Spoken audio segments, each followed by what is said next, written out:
तो इस समय हम लोग कमेटी हॉल के सिविल पोलिंग स्टेशन पर हैं और यहाँ पर आप देख सकते हैं कि पोलिंग के लिए लाइन लगी हुई है। सभी वोटर्स अपनी अपनी बारी का इंतज़ार कर रहे हैं और इस समय अगर हम गौर करें तो थोड़ी देर पहले यहाँ से कांग्रेस के जो कैंडिडेट हैं आनंद शर्मा, वो यहाँ से मतदाताओं से मिल के गए हैं, अपनी बातचीत की है उन्होंने।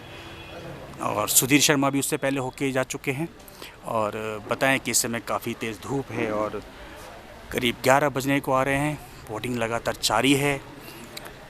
हर मतदाता के अंदर एक चुनाव को लेकर बहुत अच्छा जोश यहाँ पर देखने को मिल रहा है।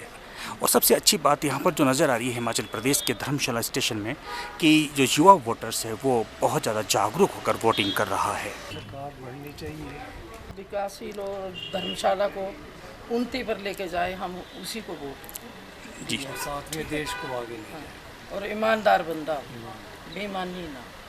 तो अभी आपने सुना कि देखिए जैसे वोटर्स कह रहे हैं कि उन्होंने विकास करने वाले मतदाता को और हम देश की उन्नति चाहते हैं। हमारा देश खूब भारतवर्ष जो है वो महान बने और विश्व में इसका परचम लहराए। ये देखिएगा इनके कितने अच्छे विचार हैं। इन्होंने अपने उस कैंडिडेट को वोट दिया है जो विकास करेगा, क्षेत्र का विकास करेगा, देश का विकास करेगा, क्योंकि इन्होंने अपना वोट विकास के नाम पे दिया है। आप देख सकते हैं सभी लोग यहाँ पर अपनी अपनी बारी का इंतज़ार कर रहे हैं और अंदर वोटिंग चल रही है। इस समय हम धर्मशाला में फवारा चौक के ऊपर स्थित PWD रेस्ट हाउस में बने पोलिंग बूथ पर आए हुए आपको यहाँ का नज़ारा दिखाते हैं।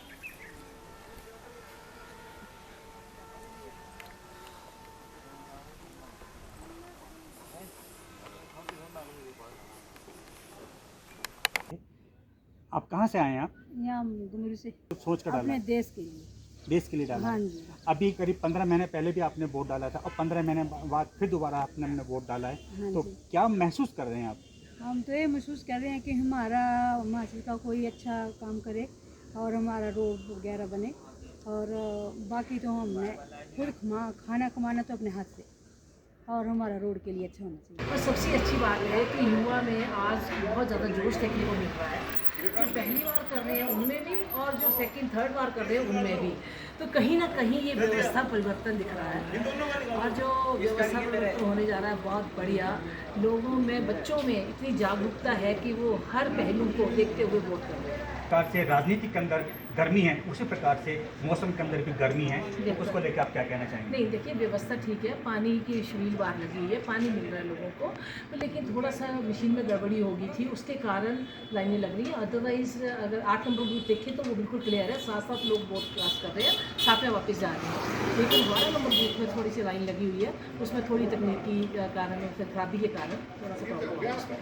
देखिए मशीनरी है, इसमें किसी को कुछ नहीं बोल सकते। मशीनरी तो कभी भी कल वैसे चेक करके रखी गई थी, तो जब आप वोट दोबारा से कास्ट करें तो कुछ ना कुछ बीच में टेक्निकली कुछ फॉल्ट आ गया होगा। इसमें कोई बड़ी बात नहीं है, ये होता ही है। अब इतनी जगह इलेक्शन हो रहे हैं तो कहीं ना कहीं तो प्रॉब्लम्स आती हैं ना जी। कि जैसे समीकरण लग रहे हैं हमें, अगर वैसे हुआ तो दूसरा प्रत्याशी मुझे कहीं नहीं दिख रहा। देवेंद्र जग्गी जी ही हर साइड दिख रहे हैं और आप 4 तारीख को देखिएगा देवेंद्र जग्गी जी की बहुत बड़ी चीज़ होने जा रही है, क्योंकि लोग इस बार सच्चाई को वोट कर रहे हैं, धर्मशाला को वोट कर रहे हैं। ये देवेंद्र जग्गी का इलेक्शन नहीं है, ये धर्मशाला का इलेक्शन था, ये सच्चाई का इलेक्शन था और ये धन बल का नहीं, जनबल का इलेक्शन है। तो क्या लगता है आपको? बिल्कुल ये जनबल की जहाँ हमेशा जनबल की ही जीत होती आई है और सच्चाई की जीत होती आई है और इस बार भी यही देखने को मिलना चाहता है। देखिए मैं ये बोल रही हूँ कि आप अगर देखिएगा जैसे लोगों में जोश दिख रहा है देवेंद्र जग्गी जी के प्रति, अगर ऐसा लगता है तो मुझे, अगर ऐसा ही हुआ तो 4 तारीख को मुझे दूसरा प्रत्याशी कहीं देखना पड़ेगा। इससे हम कंडी के पोलिंग सेंटर से बाहर का दृश्य दिखा रहे हैं आपको। आप देख सकते हैं यहाँ रोड के किनारे अलग अलग पार्टीज़ के बूथ लगे हुए हैं और ये लोग अपने अपने वोटर्स के आने का इंतज़ार कर रहे हैं। यहीं पर ही इनको पर्चियाँ दी जाती हैं जिससे कि वो आसानी हो आगे वोट डालने के लिए। माता जी आप वोट डाल के आ गए? आप आ गया। कैसा लगा आपको वोट डाल के आज? ठीक है। आप कहाँ के रहने वाले हैं कंडी के आसपास? तो यहाँ में झूल में। अच्छा अच्छा, आप दाड़ू के हैं? झूल दी है। अच्छा। दाड़ू में रहती है, ऐसा रहती है नहीं। हाँ ये है।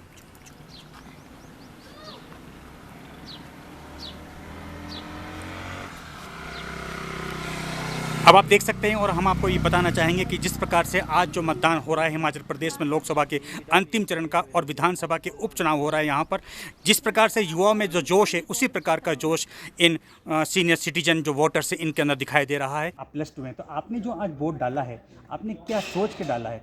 देखिए क्योंकि एक कैंडिडेट का चुनाव करना होता है, तो किस आधार पर आप किसी को चुनेंगे?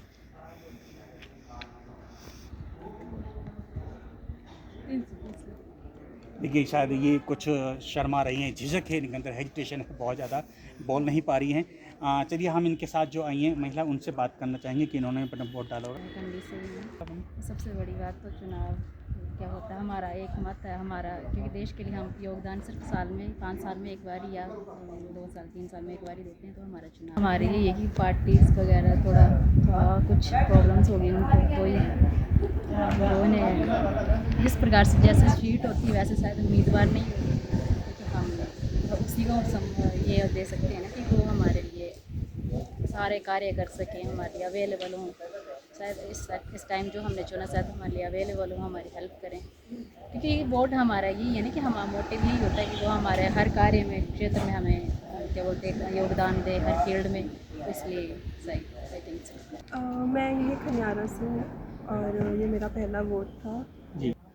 देखिए चुनाव इस बार एक पार्टी और एक कैंडिडेट के बीच में चॉइस थी, तो हम तो शुरू से सुधीर शर्मा जी के साथ थे एंड वो जिस दिशा में जाएंगे हम भी उन्हें वही फॉलो करेंगे। तो हमने पार्टी को ना चूज़ करते हुए इस बार कैंडिडेट को चूज़ किया। बहुत अच्छा लगा आपका विचार कि आपने पार्टी को ना चुनकर कैंडिडेट को चुना है। लेकिन मैं आपसे ये जानना चाहूँगा क्यों आप शिक्षित हैं, तो 15 महीने पहले भी एक वोटिंग हुई थी यहाँ पर और 15 महीने बाद फिर दोबारा से वोटिंग हुई। देखिए बदलाव पे दुनिया कार्यों में है, तो ऐसा होना तो नहीं चाहिए एक लोकतंत्र में, पर क्योंकि सिचुएशन ऐसी थी तो हम वोट ही डाल सकते हैं, तो इसलिए आज हम वोट डालने हैं। 15 महीने पहले आपने जो इतनी जोश के साथ चुनाव लड़ा था वो लड़ा था आपने एक कांग्रेस पार्टी के लिए, जिसके अब आपने छोड़ दिया है। अब आप पहली बार जीवन में पहली बार भारतीय जनता पार्टी के लिए चुनाव लड़ रहे हैं और आज उसी के लिए आपके लिए वोटिंग हो रही है, क्या कहना चाहेंगे आप? ये जो पिछला चुनाव 15 महीने पहले हुआ उससे ज़्यादा उत्साह है और पार्टी के सभी कार्यकर्ताओं ने बहुत मेहनत की है और वो नज़र भी आ रहा है, जो बूथों पर जा रहे हैं, जो वोटर भी आ रहे हैं उनमें भी उत्साह है। सर कल सुप्रीम कोर्ट ने ये कहा कि ये जो आज जो चुनाव हो रहा है ये जनबल और धनबल के बीच में हो रहा है, धनबल की हार होगी और जनबल की जीत होगी, क्या कहना चाहेंगे? बार बार वो आपके ऊपर आरोप लगाए जा रहे हैं। नहीं, तो प्लाट में व्यक्ति कुछ भी कहता है, वैसे भी गर्मी ज़्यादा है, तापमान बढ़ा हुआ है, उनको चाहिए थोड़ी ठंडी ठंडी जगह रहे, उनको पता तो लग नहीं रहा क्या क्या ना। उनको 15 महीने के कार्यकाल के बारे में क्यों नहीं कहते कि मैंने क्या किया इस प्रदेश के लिए, या ये क्यों नहीं कहते जो गारंटियाँ कांग्रेस ने उस समय दी उनके ऊपर क्या किया, उन्होंने काम तो कुछ किया नहीं। इसलिए वो चाहते हैं कि चुनाव का ध्यान जो है वो उस तरफ ले जाया जाए जहाँ पर उनको कोई जवाबदेही ना हो, तो ये कारण है, लेकिन पूरी तरह से हार चुके हैं। सर 15 महीने पहले जो वोटिंग हुई थी उसका जो टोटल जो परसेंटेज था और आज जो लग रहा है उसमें कितना आपको लग रहा है कि आज की जो वोटिंग है काफ़ी ज़्यादा है जाए परसेंटेज में? हाँ, मुझे लगता है कि परसेंटेज बहुत ज़्यादा होगी, क्योंकि लोग जो हैं उनके अंदर रोष भी है। 15 महीने में धर्मशाला के साथ व्यवहार किया है खुद व्यक्तिगत रूप से सब कुछ ही नहीं, इसका जवाब यहाँ की जनता देगी। सही कहा उन्होंने, सीनियर सिटीजन ये कह रहे हैं, हमारे बुजुर्ग अगर ये कह रहे हैं, उनके पूरे जीवन का अनुभव है, उन्होंने सब कुछ देखा है अपने इस जीवन के सफ़र में, झूठ थोड़ी कहेंगे, उनको ज़रूरत भी क्या है, उन्होंने कौन सा किसी नेता से कुछ लेना है, किसी पार्टी से कुछ लेना है, उनकी राय बिल्कुल ठीक है। 15 महीने में हम लोग आगे बढ़ने के बजाय पीछे की ओर गए हैं, इसीलिए बदलाव हुआ है, इसलिए आज मैं भारतीय जनता पार्टी का प्रत्याशी और उससे चुनाव लड़ रहा हूँ। सर आपकी जब जीत होती है किशोर से कम तो ये प्रार्थना करेंगे आपकी जीत मिले, बहुत अच्छी बहुमत से जीत मिले, सबसे पहले आप धर्मशाला के लिए क्या प्रोजेक्ट शुरू करना चाहेंगे? देखिए हमारी प्राथमिकताएँ जो हैं, जो बड़े बड़े प्रोजेक्ट आगे हैं उनको शुरू करवाना है, उनसे रोजगार देता है प्रत्यक्ष रूप से, तो भावना के साथ काम शुरू करेंगे। सभी कार्य महत्वपूर्ण है, कोई छोटा बड़ा नहीं। आपने भी कहा और जयराम ठाकुर जी ने ये कहा, बल्कि भारतीय जनता पार्टी के जितने भी पदाधिकारियों का ये कहना है कि 4 जून कांग्रेस की सरकार जाएगी और उसके बाद आएगी तो भारतीय जनता पार्टी की सरकार आएगी।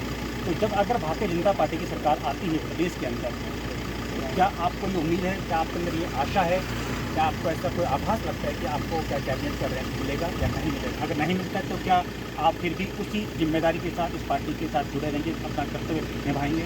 तो रैंक लेने नहीं आया, हमारा मकसद सिर्फ धर्मशाला के विकास कार्यों को गति देना है और बस वो काम होते रहे, रैंक का कोई मतलब नहीं। इस समय हम government boys senior secondary school Dharamshala के पोलिंग स्टेशन पर, इस समय अधिकांश पोलिंग स्टेशन पर हल्का सा सन्नाटा पसरा हुआ है, वो सिर्फ धूप की वजह से, लेकिन फिर भी काफ़ी लोग आ रहे हैं, घरों से निकल रहे हैं। लेकिन मतदाताओं की जो लाइन हर बार चुनाव में देखने को मिलती है वो इस समय कम है, क्योंकि धूप काफ़ी तेज़